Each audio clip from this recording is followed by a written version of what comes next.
इस वीडियो पे importance of exercise के बारे में देखेंगे। ये इम्पोर्टेंट 5 मार्क का क्वेश्चन है। इन रियल लाइफ में भी एक्सरसाइज बहुत इम्पोर्टेंट रोल प्ले करता है। तो वो क्या क्या है हम लोग अभी देखेंगे। सबसे पहले मसल टोन मेंटेन करता है। मसल टोन का मतलब क्या होता है? मसल्स का स्ट्रेंथ को मेंटेन करता है। हाथ पैर मोड़ते हैं हम लोग, बैठता है तो उस समय में क्या होगा, मसल्स जो है जिस जगह में हम लोग उसको मूवमेंट करते हैं तो उस जगह में वो स्ट्रेंथ होती है। सेकेंडली वो जॉइंट मोबिलिटी को इम्प्रूव करते हैं। जॉइंट्स का मतलब है हर एक जॉइंट्स है। फॉर एग्जाम्पल यहाँ पर शोल्डर जॉइंट है, एल्बो जॉइंट है, पेल्विक जॉइंट्स है या नी जॉइंट है, यहाँ भी जॉइंट्स होती है। हर जगह में जो जॉइंट्स का मोबिलिटी वो हो जाए करने के लिए वो एक्सरसाइज करना पड़ेगा।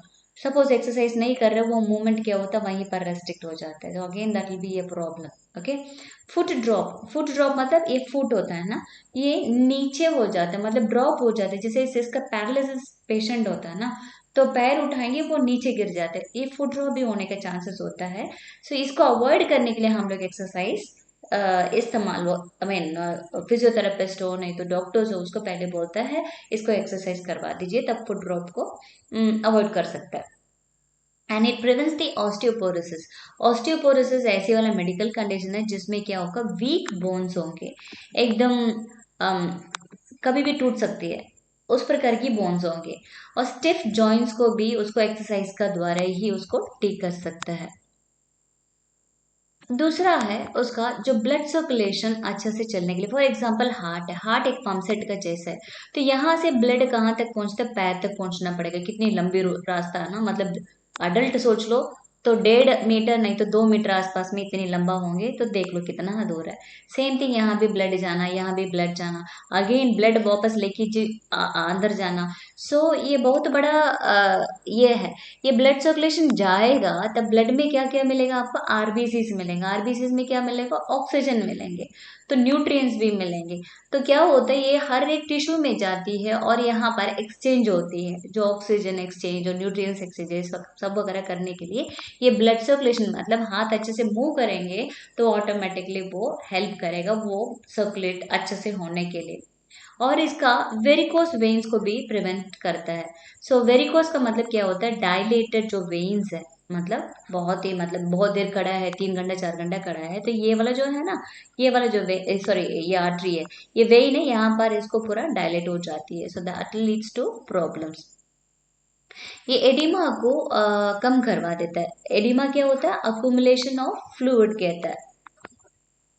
Okay, accumulation of fluid. ये कारण क्या होता है, एडिमा के लिए कई कारण हो सकते हैं। एक तो लॉन्ग स्टैंडिंग भी एक कारण हो सकता है, दूसरा हमारा शरीर में जब एल्बुमिन कमी हो जाती है तभी ये भी सूजन हो जाता है। ठीक है, तो मोस्टली बीपी पेशेंट में इस प्रकार की दिखाई देगा। ठीक है, और ये ब्लड क्लॉट्स एक्सट्रीमिटीज में वो अवॉइड करते हैं। बोला ना, यहाँ डायलेटेड जो वेन्स है, वेरिकोस वेन्स कहते हैं, देखो यहाँ पर ये डायलेट हो गया। डायलेट होने के कारण से क्या होगा, प्लेटलेट यहाँ पर पूरा पूरा यहाँ पर जम जाएगा, उसको बोलते हैं क्लॉट्स। ये क्लॉट क्या, धीरे धीरे बंद होके ये मूविंग क्लॉट बनेगा। तो जब वो जहां पर पड़े हैं, ये क्लॉट है, ये थ्रोम्बोसिस कहते हैं। बट ये जब भी यहाँ से निकल के चले गया ये क्लॉट, उसको बोलते हैं एम्बोलस, एम्बोलाई कहते हैं। आप सोच लो जो एम्बोलाई क्या होता है, कहीं और चले गए तो सही है, बट अब लंग्स में चले गया तो ऑक्सीजन की एक्सचेंज करने की जगह में चले गया तो बहुत प्रॉब्लम हो जाएगा, उसको बोलते हैं पल्मोनरी एम्बोलिज्म कहते हैं। बहुत सीरियस कंडीशन होता है। इसीलिए ये ब्लड क्लॉट्स को अवॉइड करने के लिए एक्सट्रीमिटीज, एक्सट्रीमिटीज मतलब क्या होता है, हाथ पैर में, मोस्टली पैर में, बिकॉज हम लोग खड़े तो पैर में होता है ना, हाथ में तो नहीं हो रहा है, तो पूरी बॉडी का वेट पैर लेता है।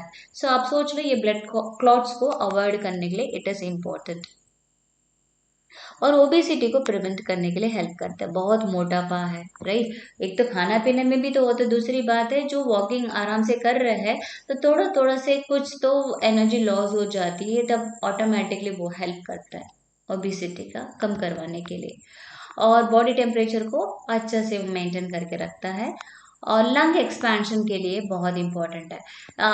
लंग अच्छे से काम करेगा, बहुत अच्छे से मूवमेंट करेगा। आप सोच लो बहुत अच्छे से सांस लेंगे तभी तो ऑक्सीजन लेंगे, और उसके बाद पूरे शरीर का वो मतलब हेल्प करता है ना ऑक्सीजन सप्लाई के लिए, तो लंग एक्सपेंशन के लिए वो हेल्प करता है।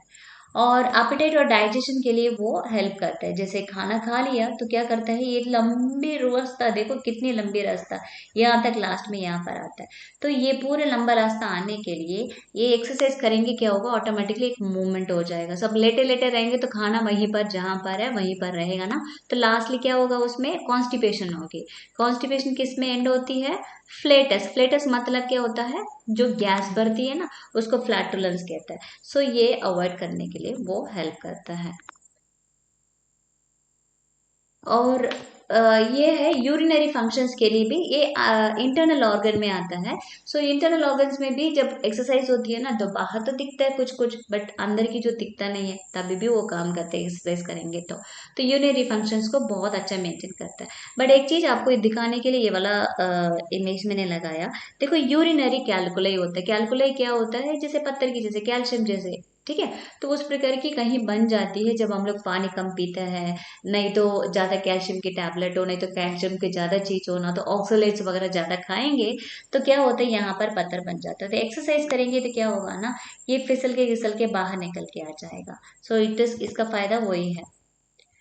और उसके बाद ये फिजिकल हेल्थ बहुत इंपॉर्टेंट है, मसल हेल्थ वगैरह होना तो, और प्लस हेल्दी माइंड को भी करता है। So you can become an happy human too. So depression को अवॉइड करने के लिए ये बहुत इंपॉर्टेंट है। So you don't have to means बैठे बैठे कुछ और सोचने की जगह में अब एक्सरसाइज कर लिया तो ब्लड सर्कुलेशन अच्छे से हो गया, तो माइंड भी बहुत रिलैक्स हो जाता है। और रिलैक्सेशन तो है ही, बिकॉज जो भी टेंशन है आराम से बैठ के आप बैठे रहेंगे, रिलैक्स करेंगे तो वो निकल जाता है। तो इसलिए जब भी टेंशन होता है ना, तो सीधा आप जाना, कम से कम कुछ एक्सरसाइज करना। तो ये तो पागलपन हो जाता है ना, जैसे जाएंगे तो तुरंत एक्सरसाइज करेंगे, थोड़ा सा मुश्किल होता है। But instead of that, just play A music. हम लोग इतना बड़ा डांसर बनने का, माधुरी दीक्षित नहीं तो क्या बोलते हैं ऐश्वर्या राय, इस प्रकार की डांसर नहीं तो ऋतिक रोशन बनने का कोई जरूरत नहीं है। बट हम लोग छोटे छोटे जो चीज है, जो स्टेप्स है, एटलीस्ट म्यूजिक के साथ करते करते क्या होगा, वो एक्सरसाइज भी हो जाता है, और एक यूफोरिक फीलिंग, मतलब एक अच्छी फीलिंग भी आ जाएंगे। So it's better that you play music and do it along with that, that be more efficient. So आपका पेशेंट को भी यही समझाना पड़ेगा। यही समझाएंगे तो वो लोग, जब सर्कुलेशन मतलब एक्सरसाइज वगैरह अच्छा होता है ना, तो ऑटोमेटिकली एवरीथिंग विल बी, मतलब रेड्यूस बीमारी के कंडीशन है। स्पेशली कोविड के समय में बहुत कुछ इस प्रकार की होते थे, तो लोग एक्सरसाइज करने लगा। Okay, that's more important actually. So तभी लंग एक्सपेंशन वगैरह बहुत अच्छा फायदा होता है। Hope so you understood with this video. And finally it improves the memory power too. Okay.